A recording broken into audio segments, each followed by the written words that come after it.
Online ঔষধৰ যোগান বিক্ৰীৰ বিৰোধিতা কৰি আজি দেশজুৰি ফাৰ্মাচিষ্টসকলে ধৰ্মঘট কাৰ্যসূচী ৰূপায়ণ কৰিছে আৰু যোৰহাটতো একাংশ ঔষধ ব্যৱসায়ী প্ৰতিষ্ঠান বন্ধ আছে যদিও ৰোগীৰ অসুবিধাৰ প্ৰতি লক্ষ্য ৰাখি প্ৰায় সংখ্যক ঔষধৰ প্ৰতিষ্ঠান যোৰহাটত বৰ্তমান খোলা ৰখা হৈছে। মোৰ লগত উপস্থিত আছে বৰ্তমান যোৰহাটৰ ঔষধ ব্যৱসায়ী সন্থাৰ সভাপতিগৰাকী।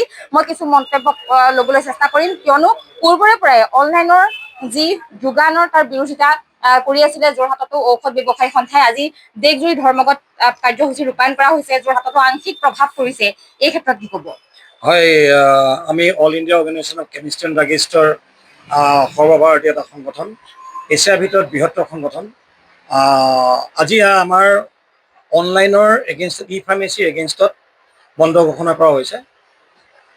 আচলতে কি কাৰণে বন্ধ কৰা হৈছে, প্ৰথম কৈছোঁ 220E আৰু GSR 817 দুখন অধিসূচনাৰ এগেইনষ্টতে বন্ধ কৰা হৈছে। অনলাইনত কি ঔষধ আহে, শুদ্ধ ঔষধ আহিছে নে কি আহিছে আমি কেতিয়াও ক'ব নোৱাৰোঁ। যেতিয়া এটা চ'ৰ্চৰ পৰা ঔষধ আহে কাৰো কোনেও নোৱাৰে, তাত যিখিনি অনলাইনৰ পৰা ঔষধ আহে সেইখিনিক চেক কৰাৰ কোনো উপায় নাথাকে, নাম্বাৰ ওৱান। নাম্বাৰ টু, যে AI জেনেৰেটেড প্ৰেছক্ৰিপশ্যন যিখিনি হয়, আপুনি আপোনাৰ নামটো ক'লেই হ'ল, বয়স ক'লেই হ'ল, বাকী হুকুমলৈ কি কমপ্লেইন কওক খালি। লগতে যদি কৈ দিয়ে মোৰ টোপনিও নাহে, তেতিয়াহ'লে AI থ্ৰুৱেদি আৰ্টিফিচিয়েল ইণ্টেলিজেঞ্চৰ জৰিয়তে আপোনাৰ না প্ৰেছাৰ চাব, না হাৰ্টবিট চাব, না ওজন চাব, একো নোচোৱাকৈ আপোনাক এখন প্ৰেছক্ৰিপশ্যন পঠিয়াই দিব, যিখন প্ৰেছক্ৰিপশ্যনৰ পৰা আপুনি আপোনাৰ অলাগতিয়াল বস্তুও পাই যাব।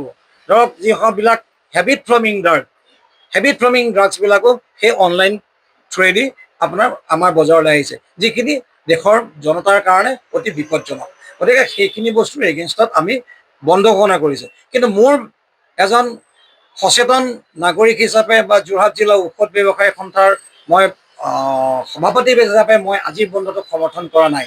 কাৰণ দেশৰ 150 কোটি জনতাক আমি বিপদৰ মুখত পেলাই যিটো বন্ধ কাৰ্যসূচী কৰিবলৈ গৈছোঁ, ইয়াত মোৰ কোনোপধ্যে মতবিৰোধ আছে। কাৰণ যিখন AIOCD all India organisation of chemist and druggist association, যিখনৰ জন্ম, যাৰ ৰেজিষ্টাৰ্ড অফিচ আছে কলিকতাত, এই কলিকতাত বেংগল কেমিষ্ট এণ্ড ড্ৰাগিষ্ট এছ'চিয়েশ্যনে আজি বন্ধৰ বিৰোধিতা কৰিছে। আজি সেই অৱস্থা হৈছে। ইয়াৰ ক্ষেত্ৰত নেতৃত্বৰ দোষ আছে। অনলাইন ফাৰ্মেচীয়ে হাৰ্ডলি ভাৰতৰ টোটেল ব্যৱসায়ৰ মাত্ৰ ঔষধ ব্যৱসায়ৰ মাত্ৰ 3% মান আপোনাৰ বিক্ৰী কৰে। গতিকে সেইসকলক কোনে ঔষধ দিয়ে?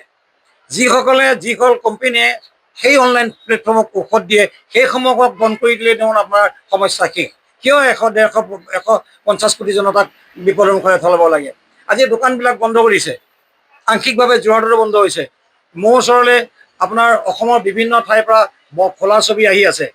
যিহেতু মই এটা সময়ত অসমৰ দায়িত্বত আছিলোঁ আৰু মই all India organisation of chemist and ড্ৰাগিষ্টৰ এজন মই কাৰ্যবাহী বিষয়া আছিলোঁ। গতিকে সেই সূত্ৰে মোৰ ওচৰলৈ এতিয়াও সমগ্ৰ অসম আৰু ভাৰতবৰ্ষৰ আপোনাৰ ফটো আহি আছে খোলাৰ।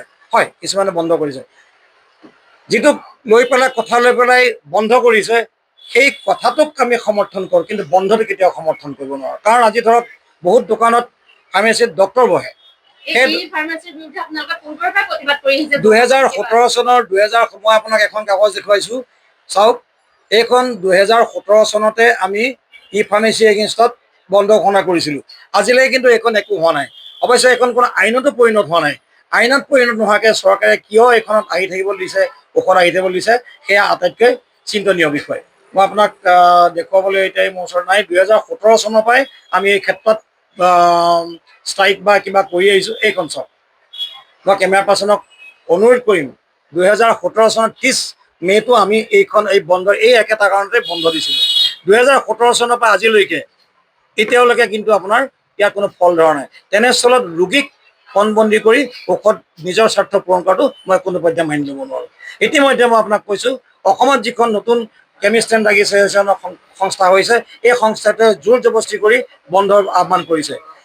আমি আছোঁ এছমা, এছেঞ্চিয়েল ছাৰ্ভিচ মেইনটেনেঞ্চ এক্টৰ অধীনত হয়। কালিলৈ কিবা এটা হ'লে যদি আমি যোৰহাটত বন্ধ থাকোঁ, যদি কিবা এটা ঔষধ নাইকিয়া হয়, কিবা এটা কাৰণে যদি ৰোগীৰ কিবা এটা বিপদ হ'বলৈ হয়, তেতিয়া তেওঁলোকে দায়িত্ব ল'ব নেকি?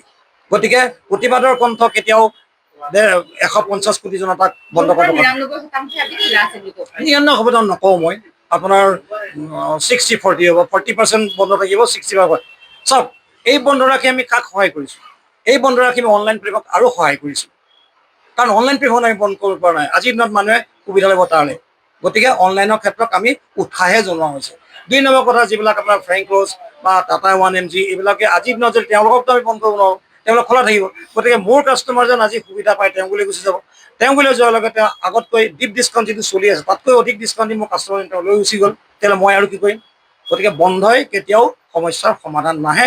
মই ব্যক্তিগতভাৱে মই কেতিয়াও এই বন্ধক মানি ল'ব নিবিচাৰোঁ। হয়, এয়া আছিল যোৰহাট জিলাৰ ঔষধ ব্যৱসায়ী সন্থাৰ সভাপতিগৰাকী, আৰু তেখেতে এটা কথা উল্লেখ কৰিছে যে বন্ধই ই ফাৰ্মেচীসমূহক অধিক লাভান্বিত কৰিব। আৰু 2017 চনৰ পৰাই যোৰহাটত বিশেষকৈ ই ফাৰ্মাচীৰ বিৰোধিতা কৰি আহিছিল, আৰু আজি ধৰ্মঘট কাৰ্যসূচী যোৰহাটত আংশিক প্ৰভাৱ পৰিছে। ৰোগীৰ পৰিয়ালৰ যাতে কোনো ধৰণৰ অসুবিধা নহয়, ৰোগীয়ে যাতে সময়মতে ঔষধ লাভ কৰে তাৰ প্ৰতি লক্ষ্য ৰাখি যোৰহাটত বহু সংখ্যক ফাৰ্মাচী আজিৰ দিনটোত খোলা আছে।